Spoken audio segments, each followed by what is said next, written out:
How do you avoid those pitfalls that we talked about? Make sure you communicate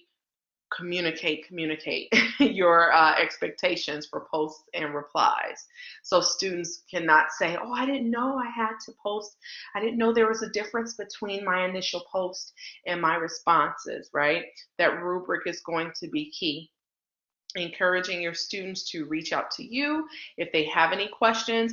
You want to monitor your discussion board. It doesn't happen too often, but if you are using controversial topics, you definitely want to make sure that your students are being respectful of one another. You may have to redirect them to the course netiquette again, just to make sure that everyone is being respectful and cooperating with the content in a mature way. And then last but not least, making sure students understand that their lack of following the guidelines and the rubric will result in zeros, point reductions, and ultimately affect their grade in the class. So now we will go through setting up the discussion. This is always the fun part for me, going into Blackboard. So this is my sample discussion board. There, by default, there is a discussion board tab on every left menu. It's a default option. So when you click on the discussion board, yours may be blank if you have not used it yet, right? So this first discussion forum is the course questions. And this is, again, a place where students can post their general course questions. What was the due date about that assignment again? Or I can't remember which chapter where we talked about that topic. Or when is the study session? Those general questions that other students may even be able to answer. So it's kind of a running FAQ inside of your courses. So this, feel free to steal some of this verbiage if you have not created a course questions. I like to keep the course questions at the very top of the discussion forum so that it's front and center for students. And I do advise students always check the course questions first before emailing me about anything general. Of course, you want your students, anything personal, specific to their assignments and feedback, that's not course question material, right? Okay, so here's another sample of how you can embed video in your discussion. So if there are any snippets on YouTube or any external sites, you can embed a YouTube video directly into your discussion forum, and students can watch the video right there. And for the sake of this workshop, it would be a video on the discussion board, okay?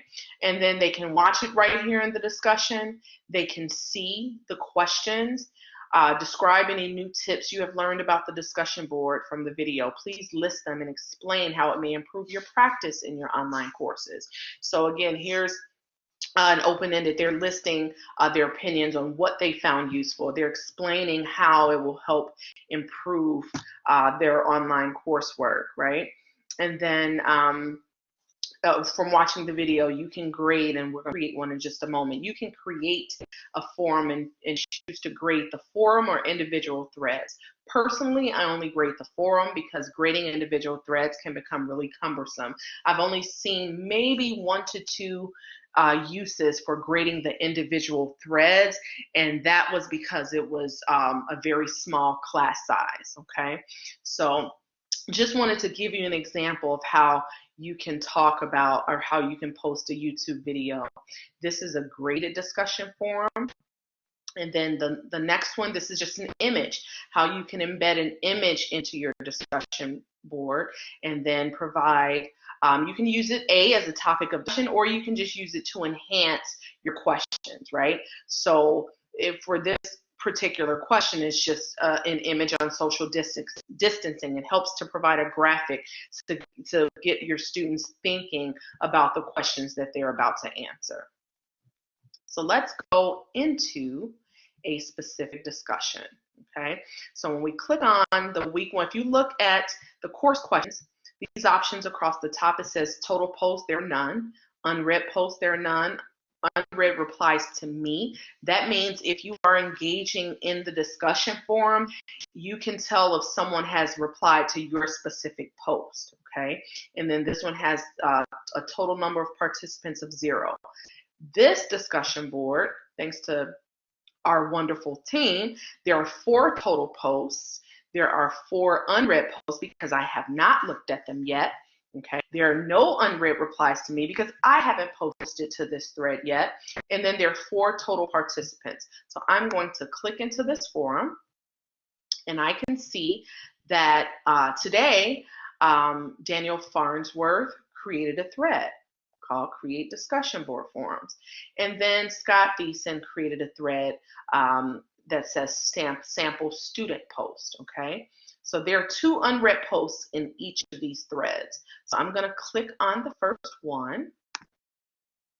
And when I click on it, it expands Daniel's post, and then Van Claymaker responded to his post.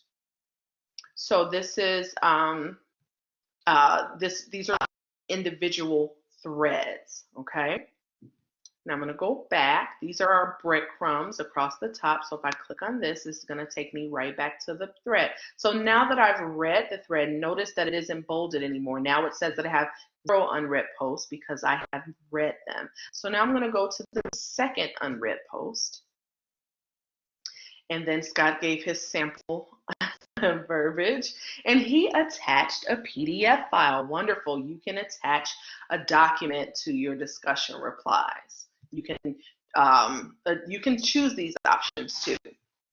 And then as you can see, I can either reply to Scott, which I'm going to do.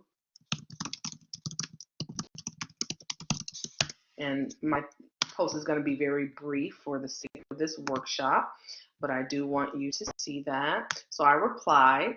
You can reply with a quote. I'll do that on a shorter post. And then you can also edit or delete.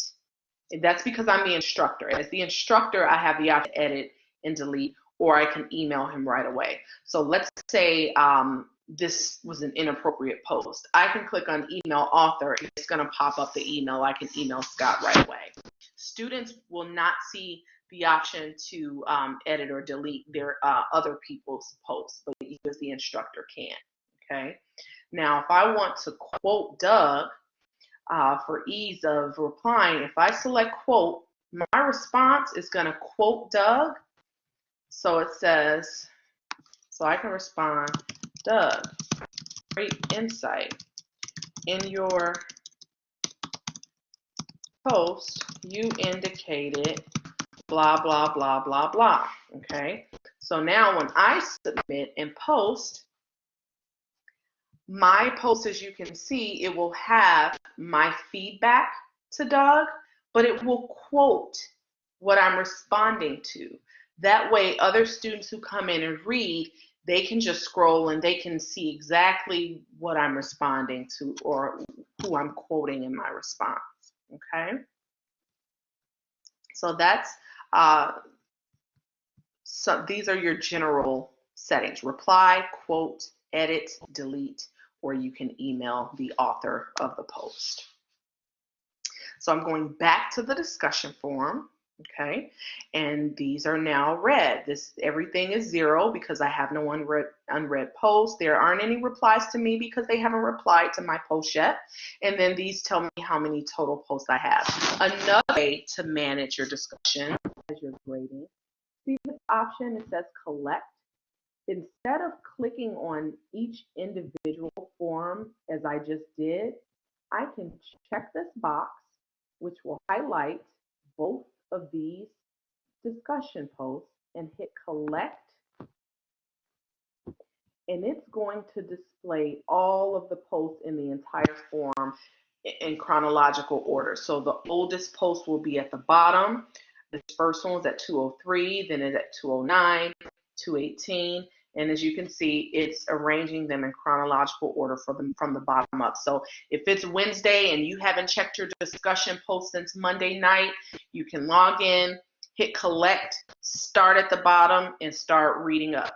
And as you're reading, you can hit a quick reply reply to this student and keep going. You can scroll. Oh, Daniel said this. I can add a video. Oh, great. Now you can reply. Thank you for sharing. So it just gives you an idea of how you can manage and quickly view and respond and interact with your students in the discussion board.